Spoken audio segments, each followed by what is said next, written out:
Hi, everyone, and welcome to another episode of تحت الزيتونة. Today, I'm really excited to be with Aline Batarseh, the Executive Director of Visualizing Palestine.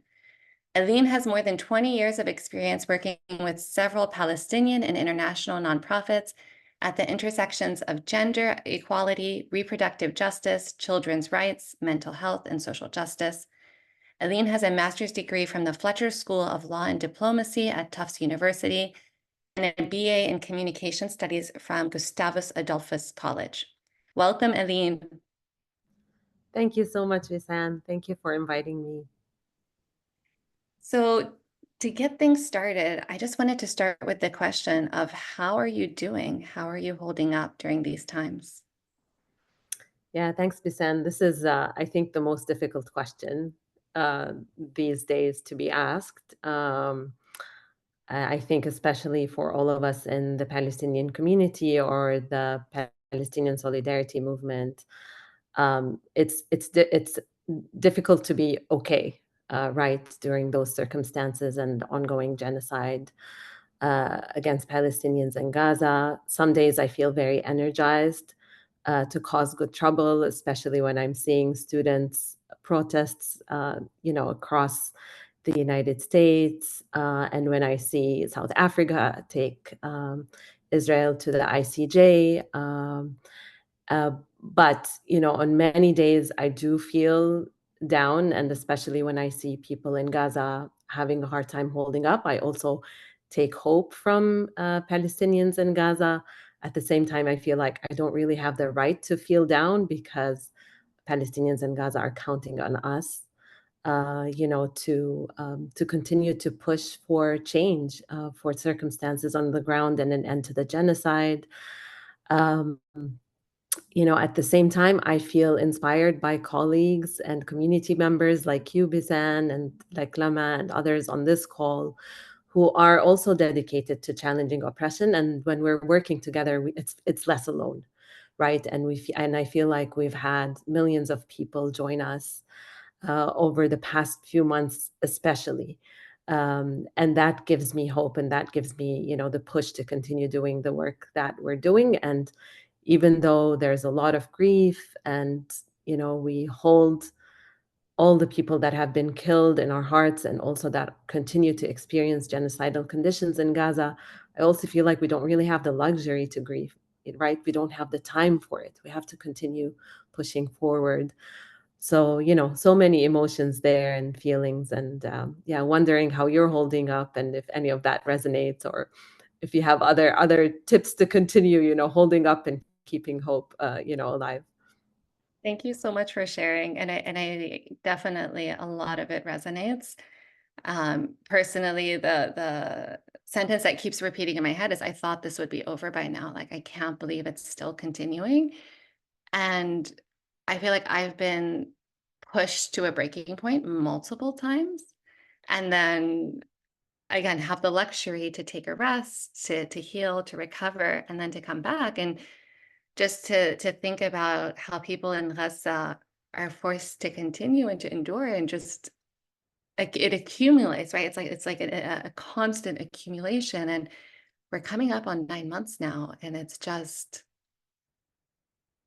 infuriating that it's still going on. I think like I oscillate between depression of just like how is humanity coming to this point, and then hope because as the saying goes, it has to get bad before it gets better, and hope for liberation. And I also keep holding on to all the lives that were lost and all this destruction. It can't be for nothing, and we have a responsibility as movement leaders to create something new, to continue to mobilize and to push for that alternative world.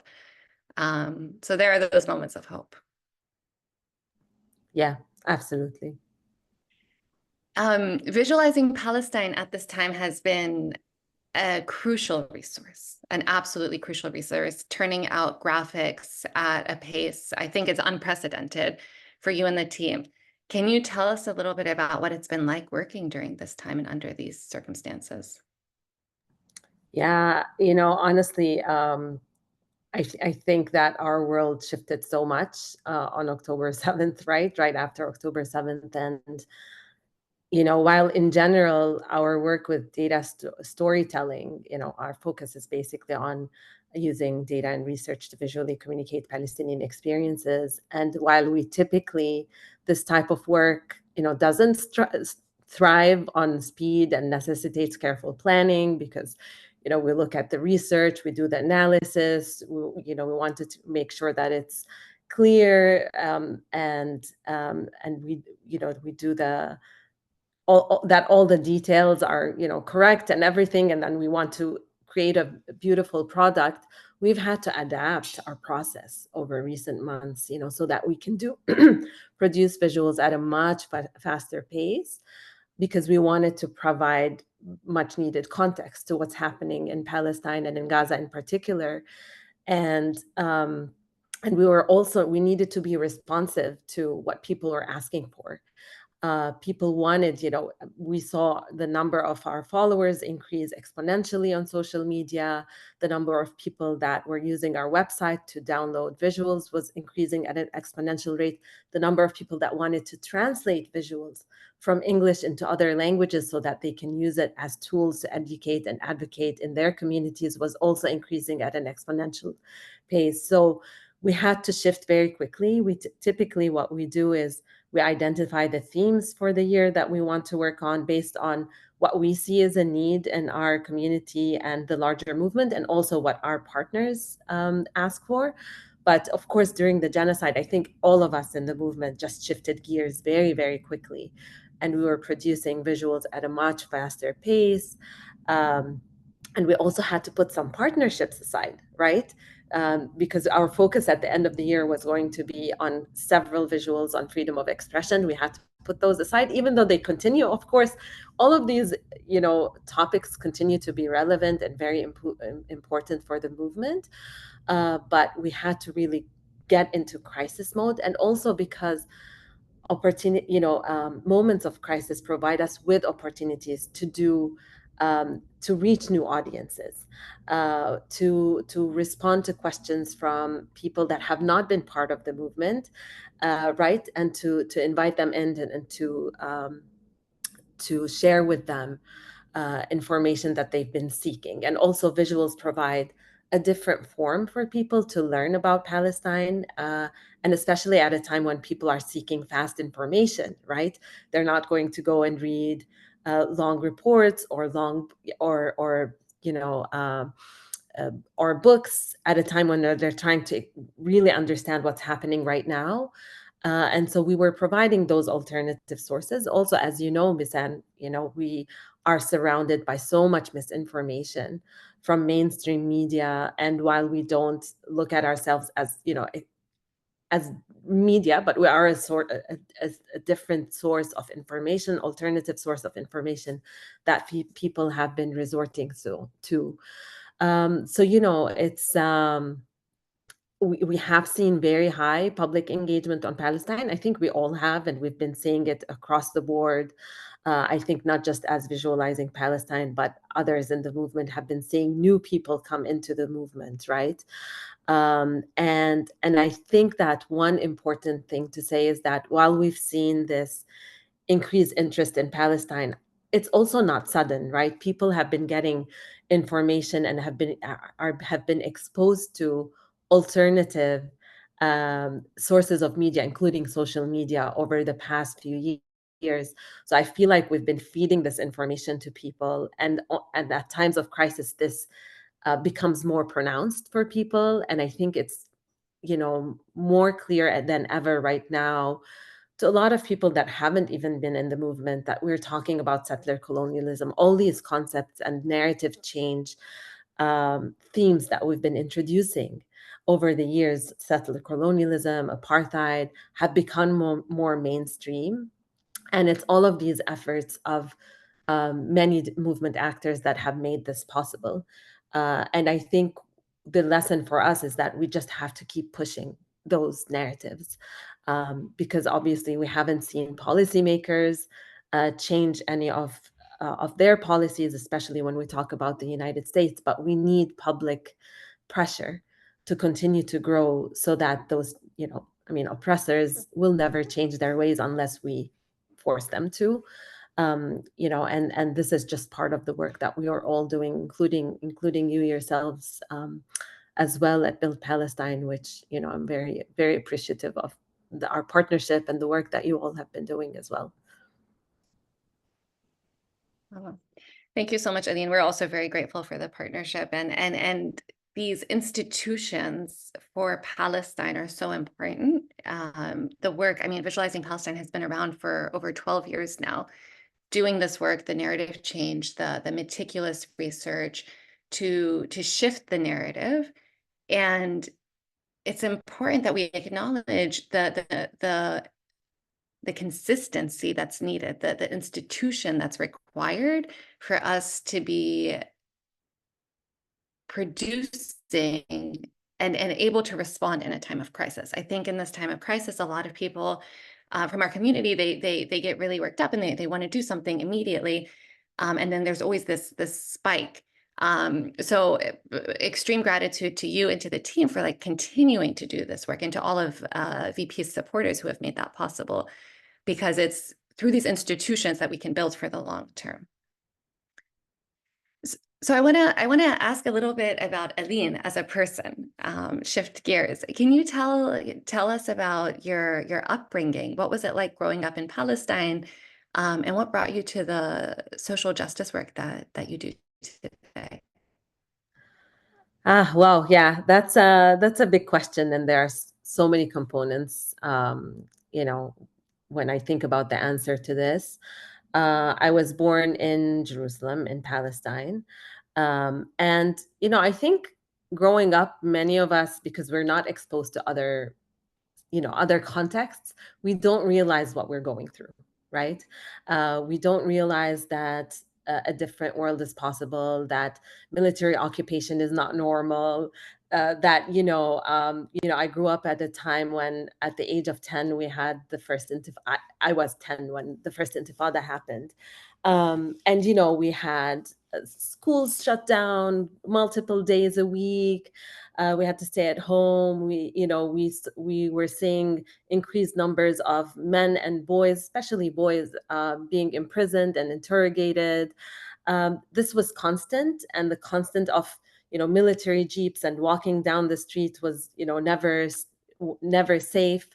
And it's hard to understand that reality completely. And sometimes I feel like when you leave Palestine and have the time to process what is happening, you realize just how horrible it is and how not okay it is. Of course, when you're in Palestine, you also realize this, but I think, when I look at our community, they always find ways to adjust and because they need to move on with life, right? So it's not that they're accepting the oppression, but they find ways to um, basically adjust and try to have as normal of a life as possible. But nothing there is normal, right? Home demolitions are constant, land confiscation is constant, children being basically abducted and taken to prison is constant. So all of that was very present, growing up.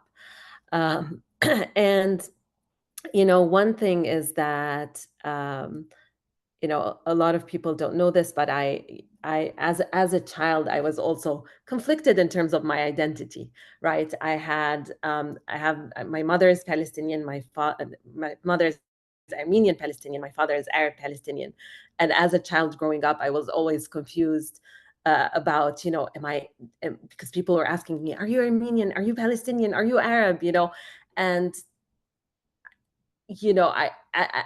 And I felt like I always had to have just one answer. And I think the beauty of being Palestinian is actually the pluralism that exists in Palestine, and embracing that pluralism and knowing that Palestine has always been a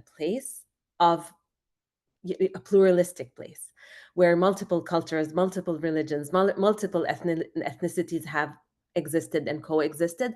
It doesn't mean it's a perfect place. I don't want to paint it as utopia, because there is no such thing, but it was a reality, right? And as I grew older, I realized that no, you can have all of these multiple identities coexist, and a lot of my activism and my concern for situations of justice comes from that upbringing and that multiple multi-generational traumas that come from having an Armenian background and a Palestinian background, with two communities that have experienced ethnic cleansing. So that's become a huge part of who I am as a person, and has really colored what I've wanted to do in life. And when I first started actually working, I had a communications background in college. And the world of communications has changed so much since then. So I feel like I'm no longer qualified to be a communicator in that sense, with all the technology that has developed over the years. But my first job out of college was in communications with an international humanitarian aid organization in Palestine.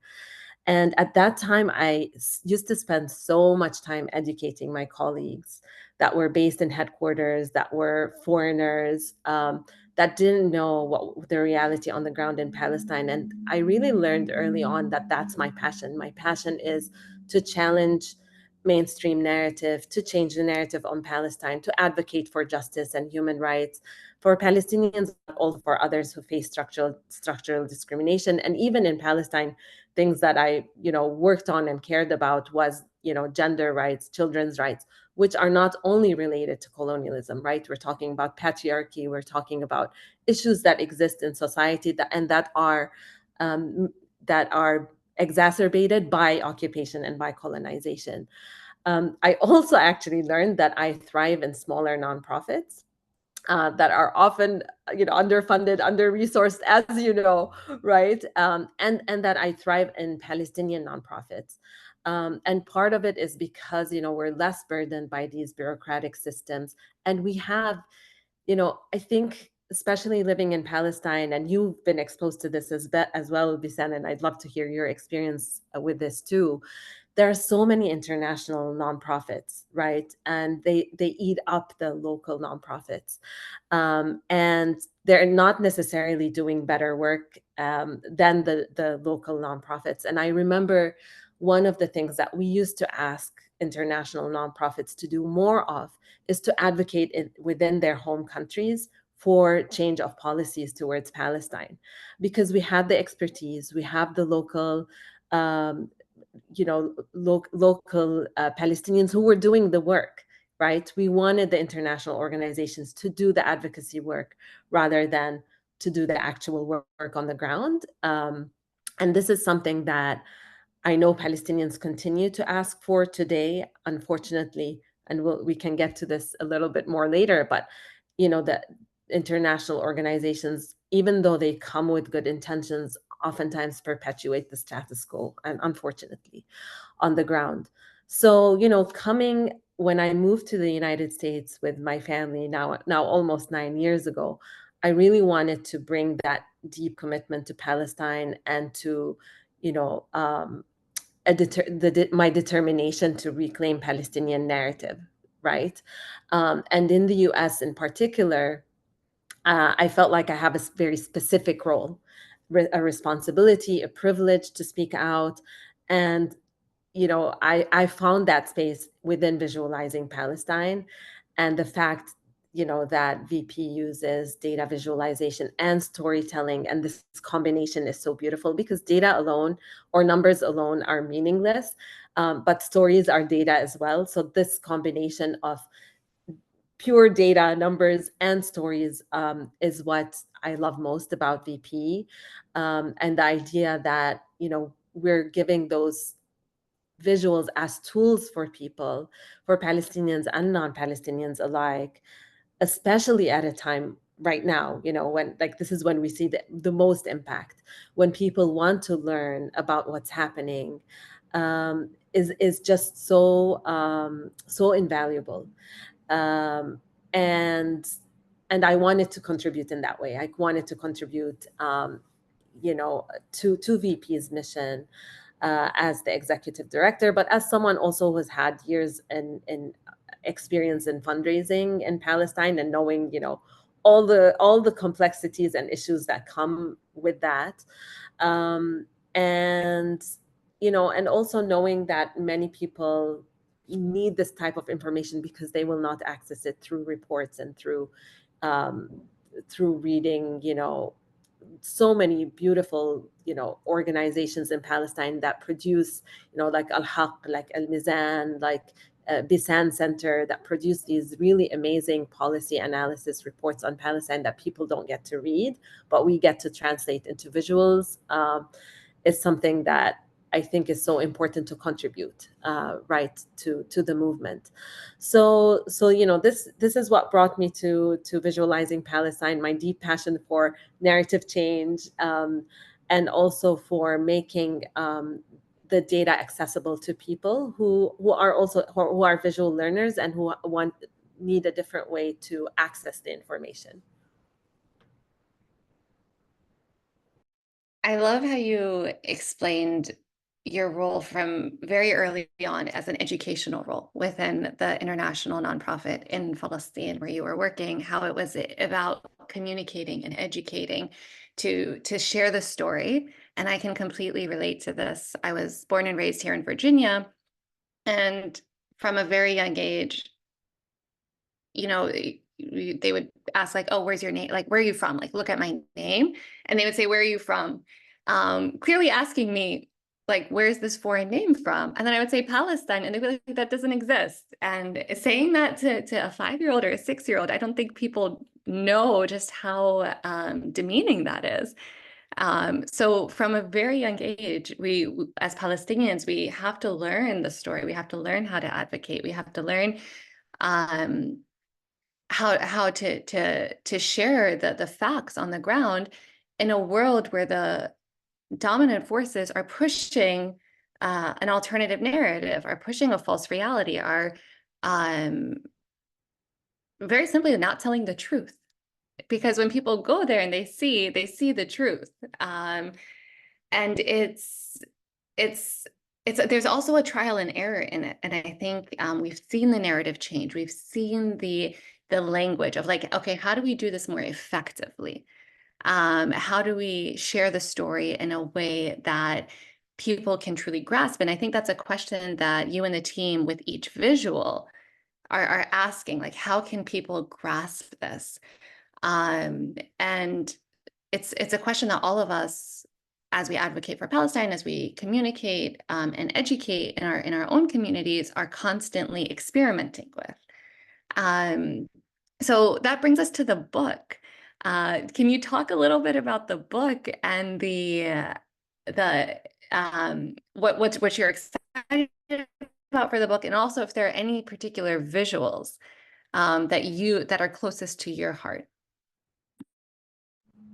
Yeah. Okay. This is a really great question. So I'll start with the book, and then we can move to the visuals.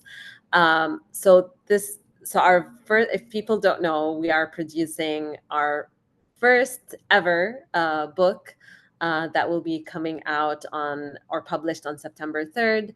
And it's titled Visualizing Palestine, a Chronicle of Colonialism and the Struggle for Liberation. And the book really spans more than a decade of visualizing Palestine's work, and it's really a tool to demonstrate the urgency of Palestinian struggle, for justice and freedom, and for equality. The book contains more than 200 visuals, and it's almost 400 pages. So it's a big book, but it's mostly a visual book, right? And we have 12 themes in the book. We have so the book itself is divided into 12 themes from all those important narrative interventions that we've been talking about, Bisan, right? Settler colonialism, the ongoing Nakba, recognizing apartheid. We have 2 chapters on apartheid, one recognizing apartheid and one navigating apartheid, because it's a system that we have to navigate, right? There's a huge chapter on Gaza. Actually, that's I believe the biggest one, ecological justice, political prisoners, a system of silencing, US complicity, corporate complicity, boycott, divestment, and sanctions as a really important part of the movement for us. And also because we can't forget the wins, right, over the years, and those do culminate. And then there's a special projects section in the book. So the book itself has more than 160 contributors that have contributed different skill sets to VP over the years. So it's a very rich book, and the way each chapter starts is that we have an essay that introduces the topic and introduces the visuals that are at the end of each chapter. So it's a really good, we're hoping as a team that this book is one of many tools that people can use to increase empathy through education, but also that people can use to compel others to take action toward justice. So it's really a contribution, one of our contributions as another tool. And it's a record, of all. I mean, I will actually read you the dedication that we start the book with, because this is what it's meant to be, right? For all Palestinians, past, present, and future, may these visuals one day be artifacts for free generations to remember the journey to justice.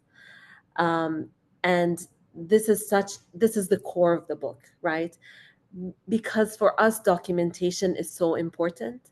But at the end of the day, we don't want to continue to document, right? We don't want to continue to produce these visuals. They're tools for us to change the reality on the ground, to achieve justice and liberation for Palestinians. And one day we want to look back at them, at those visuals, at the work that other people have been doing, to see what it took us to get to justice and collective liberation. So that's the idea. And it's taken us a few years to work on the book. We started working on it, and I believe the team started working on it right before I joined the team, actually, in 2021. So it's been a few years in the making. When October 7th happened, we were actually, about to just finalize everything. And then we had to rewrite. We had to rewrite the introduction. We had to rewrite, especially the section on Gaza, because we knew that the book will come out at a time. We were hoping the genocide would have ended by then, but we knew it would come out at a time when so much damage would have been done. We already knew then what it was going to be like. We already knew then that there's a genocide that's happening, right? So we do reflect on that in the book. So it's coming out at an important time, but when we started working on it, we didn't realize where we'll be today. So that's where it's at. Bisan, you asked a question. You asked a really difficult question about what my favorite visual is, because it changes from day to day, to be honest with you. There are actually two that are just so actually three. So there are a few, but there's one visual that's entitled 6 Wars Old. And this visual really highlights what a child born in Gaza in 2007 to today or the 6 assaults that Palestinian children have had to endure in Gaza over 16 years. And it's so horrific because I can't imagine. I look at my children. I have a 16-year-old, and I can't imagine, what it would have been like had she been born in those circumstances. And right now, children who are 16, who have endured a genocide, continue to live under such circumstances. And the visual, brings attention to acute trauma, to intergenerational trauma, to ongoing trauma, and to the idea that trauma in Palestine, there is no post-traumatic disorder in Palestine because trauma is ongoing. And I think this is such a difficult concept for people in Western societies to understand, right? And I think why the visual is important for me is because I think it's a tool to explain to people that this is not okay. This is not, you would not accept this for your child, for your society, for your community. And the, so the visual has many layers, but it also brings into attention the poverty rates, the 70% or is it 80% of Palestinians in Gaza are refugees. It also, you know, so all of those layers of oppression are also related in the visual. So I feel like it's a very rich visual in that sense. It's also based, the name of the visual, 6 Wars Old, is based on an article that Rifat Al-Hariri wrote in 2021 about in the New York Times, actually, and his child asks him, or he says, this is how many wars old my child is. And he's asking the question, will my child survive another assault? And he himself did not survive this current assault. So it's a deeply painful visual because it's a reflection of a situation that has been ongoing and an ethnic cleansing that has been ongoing. And also as a scream to the world, basically, to wake up, um, and the fact that it's 16 or years old child, and reminds me of having a daughter that age, is something that is very very close to my heart. That's just such an incredibly powerful visual. And may God rest his soul, and the work that he did. The narrative, right? Just sorry.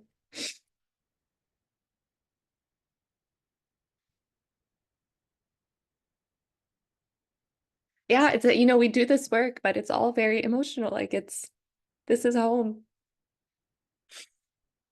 Yeah, exactly. So can you read the dedication one more time? Because I think that was incredibly powerful, painting that visual. Yeah. So it's for all Palestinians, past, present, and future. May these visuals one day be artifacts for free generations to remember the journey to justice.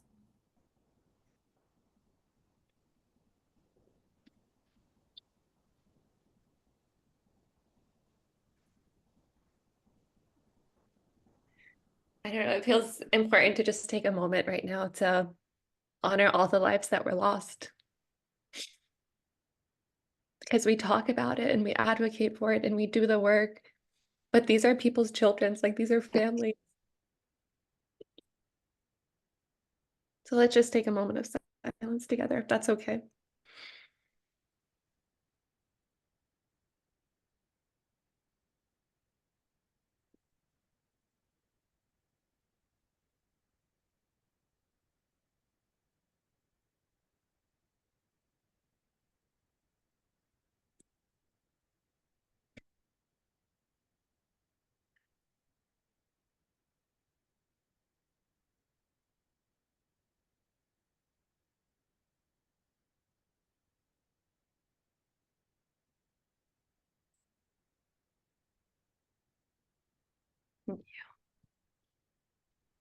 Yeah.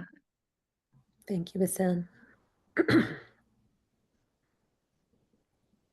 And thanks for sharing that powerful visual. I know exactly the one, and we'll be linking to it in the show notes, so people can see it, as well as a link to the book, because it's all incredibly powerful. And just when we think about how long we've been enduring and how long we've been doing this work, it's been so long. And I think what's more important, like in this moment more than any other moment in my lifetime, I will say, is holding on to the image of liberation, remembering that this will be an artifact, a time where we will explain to our children the what things were like, and then there will be an alternative future where there is justice on the land. There is, children don't spend 16 years growing up in these unthinkable circumstances. So to wrap things up, Aline, we always like to end with the question of تحت الزيتون is a place for us as a Palestinian community and allies to have the difficult conversations that we need to be having internally amongst ourselves. What is a conversation that is important for you? Thanks, Misan. This is a difficult question. I was thinking about this question yesterday because there's so much that we can be talking about, and I think there are so many discussions that we need to be having as a community. I will say one thing that I've been appreciating about Build Palestine specifically is encouraging people to support local Palestinian organizations. And really like challenging the support to international humanitarian aid organizations because we've been conditioned to believe that they are the ones who can deliver when local Palestinians are the ones that can be delivered. But there's also obstacles around it too, right? So I don't want to minimize those obstacles. I think they're important to confront because I think especially for people who are in North America, it's really difficult. So maybe we can discuss a little bit, or you can share some resources with people around how to give locally. Obviously, I don't want to undermine any efforts because I do think that all efforts are important. I just want us to always question whether we are contributing to the status quo with our support or whether we are actually contributing to liberation with our support. And to really think about our giving towards our giving to be liberatory, but also to that it's a political act. It's not a humanitarian act, right? And I think there's a difference between really answering the call from Palestinians in Gaza who are telling us, support us, we want to leave, that is totally legitimate, and we have to answer that call because it's their call and we have to take their lead.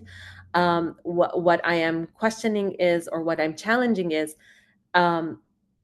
it's very easy to say, okay, I want to feed 100 people, which is all important, but it's more difficult to say, okay, what do I want to support so that we can see the long-term change that we want to see, which is something that Build Palestine has been doing, and which is something I've been very passionate about, just with the years of work that I've done in Palestine and on the ground, and being part of Palestinian community and society, and really seeing what the needs are, right? I want to mention this one article actually that I read on recently by Yara Asi for the New Humanitarian. She published it on May 30th. I don't know if you saw it, but basically she says, Gaza demands a new kind of humanitarian action. And she says, aid will not fix Gaza. We need a new definition of humanitarianism that addresses the underlying causes of suffering, occupation, and impunity. That means expanding the definition of humanitarianism to include popular efforts to apply pressure to bring about a ceasefire and an end of Israel's occupation, as well as to hold perpetrators accountable for crimes being committed. This would also broaden the scope of who is a humanitarian to include students protesting for divestment and lawyers writing legal briefs about the use of starvation as a war crime. So I really like what she says here, because I think at the end of the day, we do not want the status quo to continue, right? We want to challenge and we want the ceasefire now, but we want the genocide to end. We want the occupation to end. We want colonization to end. We want apartheid to end. And what is required of us is a commitment to political action without undermining the importance to respond to immediate needs of people on the ground. I think these two can live together. So that's a challenge that I want to present our community, because I do think that people resort to what is easier. People resort to what makes them feel better in the moment. But we need to keep our eye on what do we want to see for the future. And Bisan, maybe you can talk a little bit. I don't want to put you on the spot, but I know that you've been working on this as well, and you've been highlighting organizations on the ground that do important work and that people could and should be supporting. I love the way that you framed this, because it is always a sensitive topic. We don't want to be undermining anyone's efforts. There is such a large need, but we also need to be challenging how we are responding and asking if it is in a liberatory framework or not. So we can definitely link in the show notes. We have a guide on how to give to local organizations at this time that are providing humanitarian aid in Gaza. And something that a lot of people don't know is these INGOs usually come and contract out the local organizations. So why are we donating to an INGO that's then going to take a huge cut to be able to give this money locally to a local NGO? I mean, that model of development was needed 30, 40, 50 years ago before the internet, but we live in a completely different world today where those local NGOs, we're connected with them, we know the work that they're doing, we see the work that they're doing. And as donors, we can become their supporters. We can donate to them directly. So we have a list that we'll be linking to in the show notes as well. Thank you for highlighting that and for that nuance. Yes, Yara Asi's recent article I thought was extremely on point. Again, it's a difficult conversation because we don't want to be, it's not about throwing anyone under the bus. It's not about saying that we don't need the aid, we do, but it has to be in a new way, and aid will not fix Gaza. Like that's there couldn't be something more true than this. I also want to highlight the work of an INGO that is doing it differently, which is AFSC, so the American Friends Service Committee. Exactly the way that you were saying, where the US-based arm has been pushing for BDS for over a decade.